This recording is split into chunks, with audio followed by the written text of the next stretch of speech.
Hey guys, आप सभी दोस्तों का बहुत बहुत स्वागत करते हैं आज के इकोनॉमिक्स के लास्ट क्लास में दोस्तों। ठीक है, आज इकोनॉमिक्स का लास्ट क्लास है दोस्तों। ठीक है, तो चलिए लास्ट क्लास करते हैं, उसके बाद आप सब दोस्तों को बताते हैं कि आज लास्ट क्लास इकोनॉमिक्स का प्री का लास्ट क्लास है दोस्तों। बीपीएससी 71 बीपीएससी का प्री का लास्ट क्लास है। तो चलिए उस क्लास को करते हैं, उसके बाद आप सब दोस्तों को बताते हैं कि आज क्या कुछ नया सीखने को मिला है दोस्तों। ठीक है, तो चलिए पढ़ते हैं, उसके बाद मिलते हैं दोस्तों। ठीक है,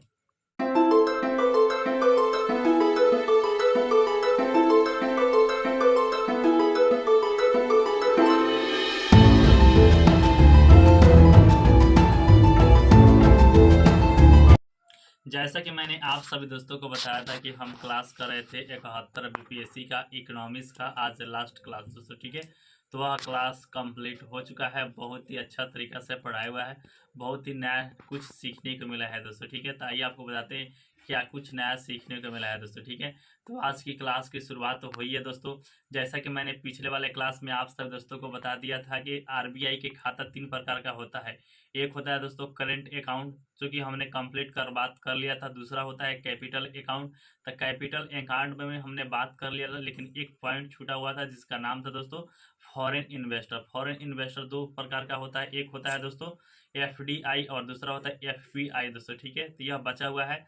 उसके बाद जो लास्ट तीसरा नंबर होता है, तीसरा नंबर में क्या होता है, तो ऑफिशियल रिजर्व और ऑफिशियल रिजर्व अकाउंट दोस्तों। ठीक है, यानी कहने का मतलब है औपचारिक आरक्षित खाता दोस्तों। ठीक है, तो इसको पहले पढ़ाई हुआ है दोस्तों। ठीक है, ताकि आपको सबसे पहले इसको बता देते हैं, उसके बाद हम बात करेंगे एफडीआई और एफपीआई पर दोस्तों। ठीक है, तो जो हमारा ऑफिशियल रिजर्व अकाउंट है, यह दो प्रकार का होता है दोस्तों। एक होता है दोस्तों कौन है, यह दो प्रकार का होता है। एक होता है कि जो भी हम आईएमएफ के साथ लेन देन करते हैं, उसके संबंधित लेखा जोखा रखने का काम कौन करेगा, तो हमारा रिजर्व वाला अकाउंट करेगा दोस्तों। ठीक है, वहीं बात की जाए जो भी फॉरेन करेंसी में, यानी कि फॉरेक्स रिजर्व में जो भी परिवर्तन होगा विदेशी करेंसी में, उसका भी लेखा जोखा कौन रखेगा, तो उसका भी लेखा जोखा हमारा ऑफिशियल रिजर्व अकाउंट में रखा जाएगा दोस्तों। ठीक है, तो यह छोटा सा टॉपिक था, इसको कंप्लीट कर कर उसके बाद दोस्तों पढ़ाया हुआ है यही आपका कैपिटल अकाउंट में का विदेशी निवेशक दो प्रकार के होते हैं, इसके बारे में दोस्तों। ठीक है, तो आइए आपको बारी बारी से बताते हैं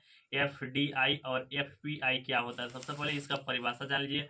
एफडीआई का क्या परिभाषा होता है, तो फॉरेन डायरेक्ट इन्वेस्टमेंट होता है, और एफपीआई का क्या होता है, फॉरेन पोर्टफोलियो इन्वेस्टमेंट होता है दोस्तों। ठीक है, तो ध्यान दीजिएगा, यहाँ पर हम बात करेंगे एफडीआई का परिभाषा का, उसके बाद बात करेंगे हम एफपीआई के परिभाषा का दोस्तों। ठीक है, तो एफडीआई का परिभाषा करने का मतलब है कोई भी विदेशी कंपनी कहिए या कोई भी विदेशी व्यक्ति कहिए, वह अगर भारत में आकर जीरो से, यानी कि स्टार्टिंग से विदेश कंपनी या व्यक्ति भारत में आकर जीरो से अगर वह स्टार्ट कर रहा है अपनी कंपनी को बिना किसी टाई अप के साथ, तो वैसे कंपनी को हम लोग कहेंगे एफडीआई दोस्तों। ठीक है, आप समझ चुके हैं अच्छा तरीका से। हम बार बार हम एफडीआई का ही हम इस्तेमाल करने वाले हैं दोस्तों। ठीक है, और बात कीजिए एफपीआई की परिभाषा, तो एफपीआई का परिभाषा यह होता है कोई भी विदेशी व्यक्ति हो या कंपनी हो, कोई भी इंस्टीट्यूट हो, तो वह आकर भारत में या कोई भी अन्य देश में जाकर वहां पर क्या करेगा, शेयर्स में आपका लगाएगा पैसा, बॉन्ड्स में लगाएगा, डिवेंचर में लगाएगा और पैसा कमाएगा, उसको उसका परिभाषा यह होता है दोस्तों। ठीक है, कोई भी कंपनी जाकर पैसा कमाए और लाभ कमाए, इन्वेस्ट करे लाभ कमाए दोस्तों। ठीक है, इसका उद्देश्य। अब बात कर लेते हैं एफडीआई का क्या उद्देश्य होता है, एफपीआई का क्या उद्देश्य होता है दोस्तों। ठीक है, तो एफडीआई का उद्देश्य यह होता है कि वह वहाँ पे जाए, इन्वेस्ट करे, जीडीपी को बढ़ाए, रोजगार सृजन करे दोस्तों। ठीक है, यह सभी काम होता है किसका, एफडीआई का उद्देश्य होता है दोस्तों। ठीक है, और अपने अपने को विस्तार करे, किसी भी देश में जाए अधिक से अधिक विस्तार करे, अधिक से अधिक इन्वेस्टमेंट करे दोस्तों। ठीक है, वहीं एफपीआई का उद्देश्य होता है सिर्फ पैसा कमाना दोस्तों। ठीक है, अब बात कर लेते हैं एफपीआई का एंट्री होता है। एफडीआई का एंट्री की बात की जाए तो एंट्री तो आसान होता है, लेकिन एग्जिट आसान नहीं होता। मान लीजिए कोई भी कंपनी अगर पैसा लगा दी रही है, मान लीजिए भारतीय ही देश में, तो वह कैसे जाएगी दोस्तों, यह कठिन होता है। लेकिन एफपीआई में क्या होता है, यह आपका शेयर्स में पैसा लगाई है और आज बड़ा पैसा कमाई, लाभ कमाई, पैसा लेकर चले गए दोस्तों। इसका एंट्री और एग्जिट आसान होता है एफपीआई का दोस्तों। ठीक है, उसके बाद यह जो एफडीआई होता है, यह लॉन्ग टर्म निवेश करता है, जो आपका एफपीआई है शॉर्ट टर्म निवेश करता है दोस्तों। ठीक है, एफडीआई से जो भी पैसा आएगा वह स्थिर होगा दोस्तों। ठीक है, वहीं एफपीआई से जो पैसा आएगा वह अस्थिर होगा दोस्तों। ठीक है, और बात कर लेते हैं एफडीआई। एफडीआई जो एफडीआई है वह सूचीबद्ध कंपनी से भी पैसा कमा सकता है या गैर सूचीबद्ध कंपनी से भी पैसा कमाएगा दोस्तों, ठीक है। लेकिन बात की जाए एफपीआई की, तो वह सिर्फ जो भी सूचीबद्ध कंपनी रहेगी, जो शेयर बॉन्ड डिबेंचर जारी करेगी, उसमें से ही पैसा कमा सकते हैं दोस्तों, ठीक है। अब बात कर लेते हैं एफपीआई और एफडीआई के क्या होता है, इसमें क्या क्या काम होता है दोस्तों, ठीक है। तो जो एफडीआई है किसी भी अर्थव्यवस्था में योगदान देती है, लेकिन यह योगदान नहीं देती है। जो हमारा एफपीआई है इसके कुछ अन्य नाम भी है, आइए आपको बता देते हैं। पहला नाम तो इसे हॉट मनी के भी नाम से जानते हैं, दूसरा इसे फ्लाई बाई नाइट, अन्य नाम दोस्तों फेयर वेदर फ्रेंड होता है दोस्तों, ठीक है। अब बात कर लेते हैं एफडीआई के प्रकार। यह दो प्रकार का होता है, एक होता है ग्रीन फील्ड एफडीआई, दूसरा होता है brown field FDI. Green field FDI क्या होता है, तो वैसी कंपनियां, वैसे इन्वेस्टर जो आकर बिल्कुल भारत में, बिल्कुल कोई भी देश में जाकर बिल्कुल जीरो से स्टार्ट करें दोस्तों, ठीक है। तो वैसे इन्वेस्टर को हम लोग क्या कहेंगे, ग्रीन फील्ड एफडीआई में रखेंगे दोस्तों, ठीक है। वहीं ब्राउन फील्ड एफडीआई में किसको रखेंगे, तो ब्राउन फील्ड वैसे इन्वेस्टर, वैसे कंपनी जो सिर्फ जिस देश में जाएगी उस देश के शेयर्स, उस देश के कंपनी के शेयर में, बॉन्ड्स में, डिवेशन में इन्वेस्ट करेगी दोस्तों, ठीक है। तो उसे हम लोग कहेंगे ब्राउन फील्ड एफडीआई दोस्तों, ठीक है। और उसके बाद दोस्तों पढ़ाया हुआ है एक समिति जिसका नाम है दोस्तों अरविंद माइरान समिति के अनुसार एफडीआई और एफपीआई का परिभाषा इन्होंने दिया है। सबसे पहले बात करते हैं एफडीआई का परिभाषा इनके अनुसार दोस्तों, ठीक है। इन्होंने बताया कि कोई भी कंपनी भारत में आ रही है तो उसको कम से कम 10% से ज़्यादा निवेश करना है दोस्तों, ठीक है। और वहीं बात की जाए एफपीआई में, तो 10% से कम निवेश करेगी तो एफपीआई के अंतर्गत वह कंपनी आएगी दोस्तों, ठीक है। तो ये किनके अनुसार था, तो अरविंद माइरन समिति के अनुसार था दोस्तों, ठीक है। उसके बाद पढ़ाया हुआ है एफडीआई के मार्ग, रूट ऑफ एफडीआई दोस्तों, ठीक है। तो रूट ऑफ एफडीआई दो प्रकार का होता है, एक होता है दोस्तों सरकार के थ्रू, दूसरा होता है बिना सरकार के थ्रू, यानी कि स्वचालित में ऑटोमेटिक मार्ग दोस्तों, ठीक है। अब बात कर लेते हैं स्वचालित, अब बात कर लेते हैं दोस्तों सरकारी मार्ग, यानी कि गवर्नमेंट रूट के बारे में दोस्तों, ठीक है। गवर्नमेंट रूट वह रूट होता है जो कोई भी विदेशी कंपनी भारत में आ रही है दोस्तों इन्वेस्ट करने के लिए, तो उसे सरकार से अनुमोदन या हस्ताक्षर लेना होगा दोस्तों, ठीक है। तो उसे हम लोग कहेंगे क्या, सरकार के थ्रू, सरकार रूट से दोस्तों, ठीक है। वहीं बात की जाए ऑटोमेटिक रूट की, तो ऑटोमेटिक रूट में यह होता है कि सरकार से हस्ताक्षर या अनुमोदन नहीं कराना होता है दोस्तों पैसा कमाने के लिए देश में दोस्तों, ठीक है। अब बात करेंगे सिर्फ हम आपका सरकारी मार्ग का गवर्नमेंट रूट का, तो हमने बात कर लिया कि सरकार से अनुमोदन कराना होगा। तो अब बात कर लेते हैं सरकार का अनुमोदन कौन करता है, कैसे होता है दोस्तों, ठीक है। तो सरकार का अनुमोदन करता है दोस्तों आपका FIFP दोस्तों, ठीक है। FIFP अनुमोदन करता है। जो आपका FIFP है, इससे पहले दोस्तों FIFB करता था दोस्तों, ठीक है।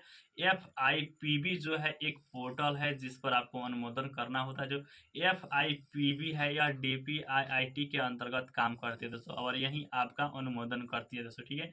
यहाँ तक आप समझ चुके हैं। अब बात कर लेते हैं FDI जो विदेशी कंपनी है सबसे ज़्यादा किस राज्य में आ रही है, तो सबसे ज़्यादा महाराष्ट्र में आ रही है, दूसरे नंबर पर कर्नाटक में लगा रही है फैक्ट्री, और तीसरे नंबर पर दोस्तों गुजरात में फैक्ट्री लगा रही है दोस्तों, ठीक है। अब बात कर लेते हैं भारत में FDI के शीर्ष क्षेत्र कौन कौन से क्षेत्र है जिसमें विदेशी कंपनी आ रही है। तो पहला है सेवा क्षेत्र दोस्तों, सेवा क्षेत्र में आपका बैंकिंग आ गया, कुरियर कंपनी आ गया दोस्तों, यह सभी शामिल होती है इसमें एक नंबर पर। दूसरे नंबर पर जो कंप्यूटर वाले क्षेत्र है इसमें इन्वेस्टमेंट कर रही है, आ रही है दोस्तों।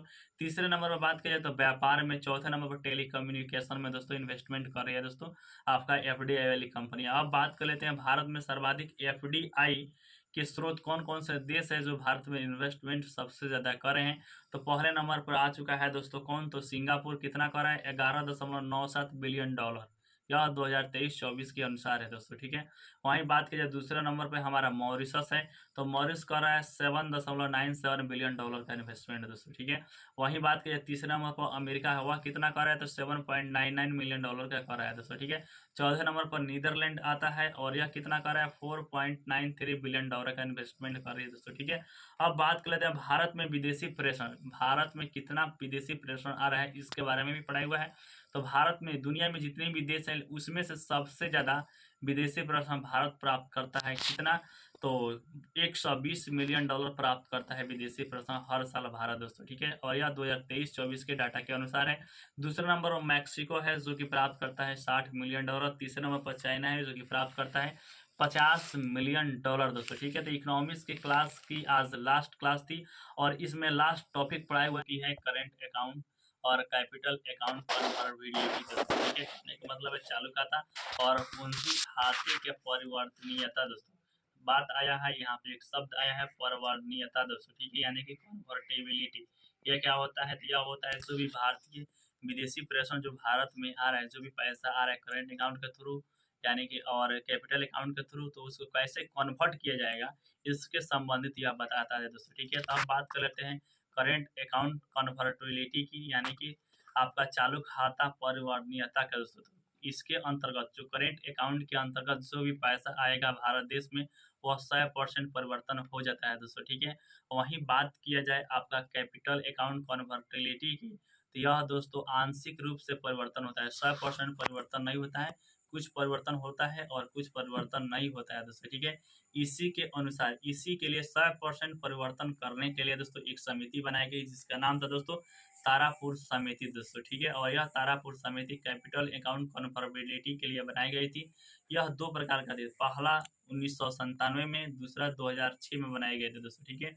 और इन्होंने 3-4 शर्त दिया जिसके आधार पर कैपिटल अकाउंट भी 100% कन्वर्टेबिलिटी हो सकता है, तो 100% परिवर्तन हो सकता है दोस्तों, ठीक है। पहला इन्होंने बताया कि राजकोषीय घाटे को आपको 3.5% तक लाना होगा। उसके बाद इन्होंने बताया कि इन्फ्लेशन को 3 से लेकर 5% के बीच में रखना होगा। तीसरा इन्होंने यह बताया कि भारतीय बैंक के बाद जो एनपीए है उसको समाप्त करना होगा, जिसके चलते जो भी कमजोर बैंक है उसको अधिक वाले बैंक के साथ मजबूत बैंक के साथ विलय कर देना होगा दोस्तों, ठीक है। तो इन्होंने 3-4 यह पॉइंट दिया जिसके चलते हम कैपिटल अकाउंट को भी हम पूरा तरीके से कन्वर्ट कर सकते हैं दोस्तों, ठीक है। इसके बाद दोस्तों हमारा इकोनॉमिक्स समाप्त हो चुका है दोस्तों, 71 बीपीएससी का प्री का इकोनॉमिक्स कंप्लीट हो चुका है दोस्तों। अगर आप सब दोस्तों को नोट्स चाहिए, जो भी चाहिए, आप हमारे टेलीग्राम चैनल के साथ जुड़ सकते हैं, वहीं पर अब टेस्ट होने वाला है तो उसका भी हम पीडीएफ वहाँ पर सेंड कर देंगे दोस्तों, ठीक है। तो यह वीडियो यहीं पे समाप्त होता है, मिलते हैं नेक्स्ट वीडियो में, तब तक के लिए thank you, must welcome video इतना वॉच करने के लिए।